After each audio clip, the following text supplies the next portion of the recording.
नमस्कार, आप देख रहे हैं प्राइम 24 न्यूज़। मैं हूं निखिलेश कुमार सिंह। हम इस वक्त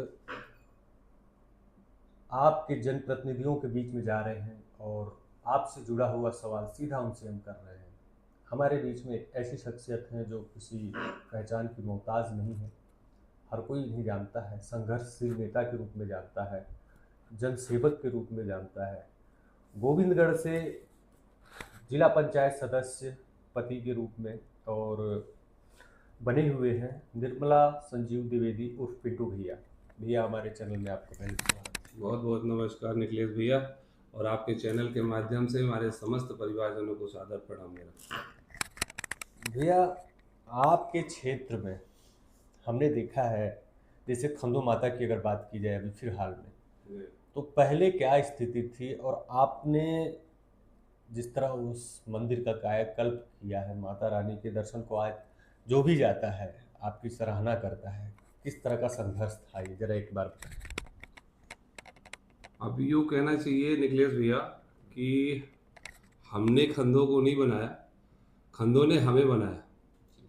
उन्हीं की कृपा से सबसे पहले तो जनता जनार्दन का आशीर्वाद मिला, और जब हम लोग अपने पद पर आए, जिला पंचायत सदस्य का पद मिला निर्मला जी को, तो हम लोगों ने सबसे पहला काम शुरू किया कि खंधो आज से लगभग 3 से 4 साल पहले रीवा की समस्त लोगों के निगाहों में एक गलत जगह, हम लोगों ने उस निगाह को, उस नज़र को दूर करने का प्रयास किया और लोगों को धार्मिक आस्था से जोड़ने का प्रयास किया। और मुझे लगता है कि माता रानी के आशीर्वाद से आज हम लोग बहुत कुछ सफल हैं। वहाँ पर लगभग लगभग समस्त जनप्रतिनिधि वहाँ पर पहुँचे हैं और सभी लोगों ने कार्य की सराहना की है। सभी लोगों ने महत्वपूर्ण हम लोगों को सहयोग भी दिया, और लगभग सभी ने, सभी राजनेताओं ने और बाकी लोगों ने, जो भी आता है। अब ये हो चुका है कि लोगों का विश्वास हमारी जो समिति है, ग्राम वन समिति बांसा, उस पर विश्वास हो गया है, और लोग जो है अब वहाँ को धाम बनाने के लिए ज़्यादा से ज़्यादा लोग जुड़ते चले जा रहे हैं। जहाँ अच्छा, एक वाक्य हमें समझ में आ रहा है, जैसा कि अभी कुछ दिन पहले मेला वहाँ पे लगा हुआ था। भीड़ इस कदर उमड़ी थी कि सुनने में ये भी आया कि राजेंद्र शुक्ला जी की गाड़ी को निकलने में काफ़ी समय लग गया। एक्चुअली है क्या ना निखिलेश जी, कि सबसे बड़ी बात है व्यवस्था। अगर आप किसी जगह पे व्यवस्थाएं अच्छी देते हैं तो हर कोई आना चाहता है। खासकर धार्मिक जगहों पे हर कोई जाना चाहता है, लेकिन आप सोचो वो एक एकांत जगह थी, वहाँ पे व्यवस्थाओं का अभाव था। सबसे बड़ी बात, आप अपनी 4 व्हीलर या 2 व्हीलर लेके जाते हो, है ना, तो आपको ना माता रानी के दर्शन करने का एक मन में वो रहता है कि दर्शन करने का भाव कम रहता है, ये भाव ज़्यादा रहता है कहीं गाड़ी पे कोई हवा ना निकाल दे, हमारे टायर से टायर ना पंचर कर दे। तो हमने व्यवस्थाएं दी, और उन व्यवस्थाओं को देखते हुए आज जो जन सैलाब उमड़ा है, वो हमारे लिए बहुत बड़े फक्र की बात है। और माननीय उप मुख्यमंत्री जी को पहुंचने में ज़रूर समय लगा था वहाँ पर ये भी हमारे लिए एक फ़क्र की बात है। कम से कम इतनी जनता जो वास्तव में धार्मिक आस्था रखती है, वो वहाँ से जुड़ती चली जा रही है। ये हम लोगों के लिए और आप सबके लिए, मतलब हमारे पूरे परिवार के लिए बहुत बड़े गौरव की बात है। आने वाले समय में क्या कुछ और बदलाव मंदिर परिसर के अंदर दिखेगा? मंदिर परिसर के आने वाले समय में वो एक बहुत ही अच्छा धार्मिक स्थल, धार्मिक पर्यटन के रूप में बनेगा, और हम लोग पूरी कोशिश कर रहे हैं। और सभी जनप्रतिनिधि जन जो हमसे ऊपर हैं, जैसे विधायक जी हो गए, माननीय उप मुख्यमंत्री जी हो गए, तो उन सब से हम लोग ये निवेदन कर रहे हैं, और हमने सबसे निवेदन भी किया है और लगातार कोशिश भी जारी है कि रीवा के मुख्य पर्यटन स्थलों में खंधों को स्थान मिले, और पर्यटकों की जो भीड़ धीरे धीरे बढ़ती चली जा रही है, उनकी व्यवस्थाओं के लिए वहाँ पे जो लगातार कार्यक्रम होते जा रहे हैं, कार्यक्रम हो रहे हैं, उन कार्यक्रमों को अच्छे ढंग से करने की पूरी व्यवस्थाएं अभी हमने हाल ही में माननीय उप मुख्यमंत्री जी, माननीय विधायक जी के द्वारा भूमि पूजन हुआ था। वहाँ पर हम नक्षत्र वाटिका, नवग्रह वाटिका बना रहे हैं, जहाँ पर मतलब हरियाली ही तो सुंदरता है, और जहाँ हरियाली होगी, अभी हमने एक वहाँ पे एक फाउंटेन बनवाया है, जहाँ पे लोगों को मतलब एक देखने का वो है, कौतूहल का एक केंद्र है। और उसके साथ साथ बगीचे में लगातार पानी, और भी गर्मी में आप अभी इस वक्त जाएंगे और वहाँ की पेड़ों की हालत देखेंगे तो आपको नहीं लगेगा कि यहाँ पे 45 डिग्री सेल्सियस के तापमान है। पूरे पहाड़ में मतलब कहना चाहिए पत्थरों में हम लोगों ने पेड़ उगाने का एक बीड़ा उठाया। और इसके लिए मैं सबसे ज़्यादा धन्यवाद अपने जो हमारी ग्राम वन समिति है और ग्राम वन समिति के कार्यकर्ता हैं, जो भी वहाँ पे सुबह से लेकर रात तक केवल काम में लगे रहते हैं और उस धाम को जो उत्तरोत्तर प्रगति करवा रहे हैं, उसके लिए सबसे पहले तो मैं अपने सभी सहयोगी साथी और खासकर जिन्होंने जो थोड़ा बहुत दान दिया, जिन्होंने उसको भाव आगे बढ़ाने में हमारा प्रयास किया, हमारे प्रयास में साथ रहे, उन सभी को मैं दिल से धन्यवाद देता हूँ। और चाहता हूँ कि आगे और ज़्यादा से ज़्यादा लोग जो धार्मिक आस्था रखते हैं वो हमसे जुड़ें, हमारी समिति से जुड़ें और समिति से जुड़कर वहाँ पर उत्तरोत्तर प्रगति करें। आज सारे विभागों का भी हम धन्यवाद करेंगे। सबसे पहले तो चूँकि जो जगह है खंडोर धाम जो है वो रिजर्व फॉरेस्ट में आता है, तो रिजर्व फॉरेस्ट के नाते वन विभाग की समस्त टीम, चाहे वर्तमान डीएफओ हों या फिर पूर्व डीएफओ रहे हों या फिर सीसीएफ सर जो भी रहे, सबने हमारा भरपूर सहयोग किया। और हम लोग उसी सहयोग के कारण आज इस स्थिति में पहुँचे हैं कि लोगों के मन में खंडों के प्रति अब धार्मिक भावना आ गई। और एक सबसे अच्छी चीज़ जो हमने लोगों ने पाई इस साल, और माता रानी की कृपा भी हम लोगों के ऊपर रही, कि हर साल लगभग 1 से 2 या 4 मौतें वहाँ पे हो जाती थी कुंड में गिरने के कारण। तो इस साल हम लोगों ने एक मौत पर अंकुश लगा दिया और इस बार कोई भी कैजुअल्टी वहाँ पे नहीं हुई। ये हम लोगों के लिए बहुत बड़े सौभाग्य की बात है। अच्छा, ये तो आपने अच्छा सराहनीय काम किया है खंडो माता मंदिर को लेके। अब आपकी जनता, क्षेत्र की जनता ये जानना चाहती है कि बुनियादी जो उनकी समस्या है, ज़रूरतें हैं, उसको लेके अब लगभग मान लीजिए 5 साल कंप्लीट होने वाला है। क्या कुछ आपने अपने क्षेत्र में किया है? पहली बात तो एक जिला पंचायत सदस्य का जो दायरा है वो दायरा बहुत छोटा है, और मुझे लगता है कि जिस तरह से सरकार हम लोगों के ऊपर एक जवाबदारी जिम्मेवारी देती है, हम लोग प्रॉपर उस जिम्मेवारी का निर्वहन नहीं कर पाते। आपको भी मालूम है कि कोई भी बुनियादी समस्या जो आज वर्तमान में क्षेत्र पे है, उसको दूर करने के लिए कहीं ना कहीं फंड की आवश्यकता होती है।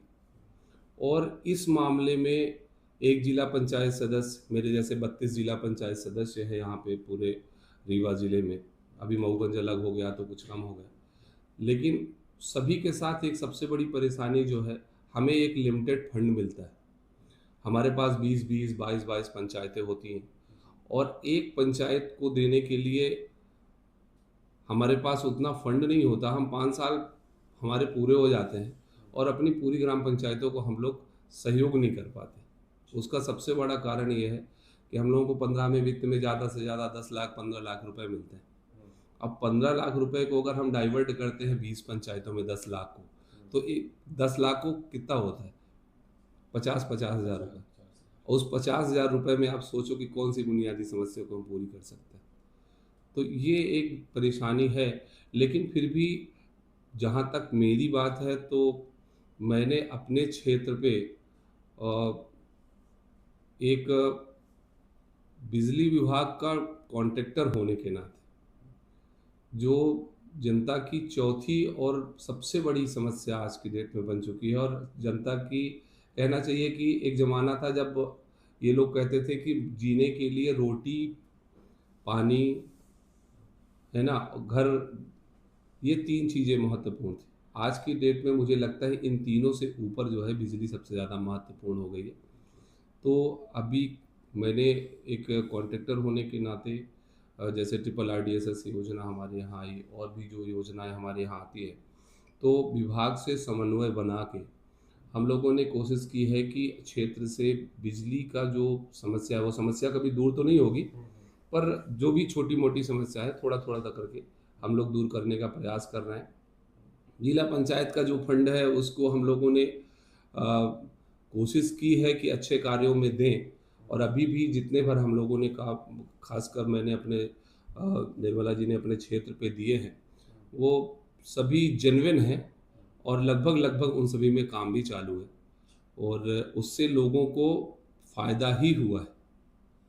तो ये चीज़ें हम लोगों ने करी है। ये बताइए कि अभी जन सुनवाई में आज जैसा कि आप देख रहे हैं कलेक्टर के पास कितनी भीड़ आ रही है। इस बार का अगर आंकड़ा देखा जाए तो 2000 पार हो गया है इस मंगलवार का। उसमें ज़्यादातर राजस्व से संबंधित ज़मीनी प्रकरण आ रहे हैं और कुछ आवास से संबंधित ऐसे क्वेश्चन आए जो हमने कई पंचायतों में ये चीज़ जेन्युइन मतलब देखा ही देखा है। ये जैसे जो जियो टैग होता है जॉब कार्ड संबंधित, वहाँ पे ये समझा जा रहा है कि कुछ सचिव ऐसे हैं, सभी की बात नहीं करते हम, कुछ ऐसे हैं जो पैसा खाने के कारण बता देते हैं हितग्राही को कि आपका जॉब कार्ड में त्रुटि है, ये हमारे बस का नहीं। भोपाल से ये दिक्कत है जिसके कारण आपको आवास नहीं मिल पाया है। तो ऐसी समस्याओं को लेके आपकी निगाह में अभी तक आया है कि नहीं आया इस तरह की चीज़ें? निखिलेश जी, जहाँ तक मेरा सोचना है, तो कुछ जिम्मेवारियां खुद हमारी खुद की है। सरकार अगर ये बोलती है कि हमें केवाईसी कराना है, तो वो केवाईसी कराने का जो काम है वो हमारा खुद का है। हाँ, उसमें सहयोग जो है वो हमारा जो सेक्रेटरी है या फिर जीआरएस है वो कर सकता है। अधिकतर कोई भी जीआरएस, खासकर जीआरएस जो भी होते हैं, वो लगभग लगभग सब उसी ग्राम पंचायत के ही निवासी होते हैं। तो ऐसा नहीं लगता कि वो लोग अपने खुद के चाहने से ऐसा गलत करते होंगे, पर अगर ऐसा करते हैं तो बहुत गलत करते हैं। क्योंकि मैं भी अगर ये कहूँ कि मैं एक जिला पंचायत सदस्य हो गया हूँ और मैं अपने क्षेत्र के बारे में ना सोचूं, अपने क्षेत्र के बारे में ना करूं, तो फिर मेरे जिला पंचायत होने का कोई मतलब नहीं है। तो कहीं ना कहीं जिसको जो जिम्मेवारी मिली है, उस जिम्मेवारी का निर्वहन प्रॉपर ढंग से अगर हो, तो मुझे नहीं लगता कि लोगों को कलेक्टर की जन सुनवाई में जाना पड़ेगा।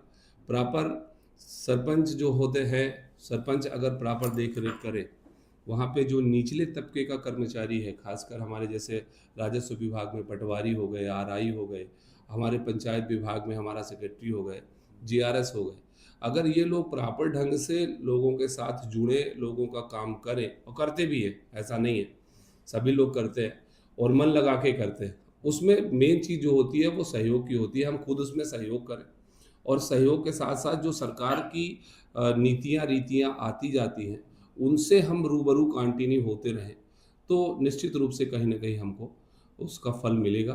और जब हम खुद जागरूक होंगे, तो फिर मुझे नहीं लगता कि कोई ऐसा सरकारी कर्मचारी होगा जो हमारा काम नहीं करेगा। ये अभी जो आप देख रहे हैं रीवा में वर्तमान टेम्परेचर 45 डिग्री पार जा रहा है। और नल जल की अगर हम व्यवस्था की बात करें तो आपके भी क्षेत्र में कुछ ऐसे गांव हैं जहां तक पानी की समस्याएं हैं। और हमने तो यहाँ भी देखा है कि झरिया का पानी लोग पीते हैं। सिकुरवा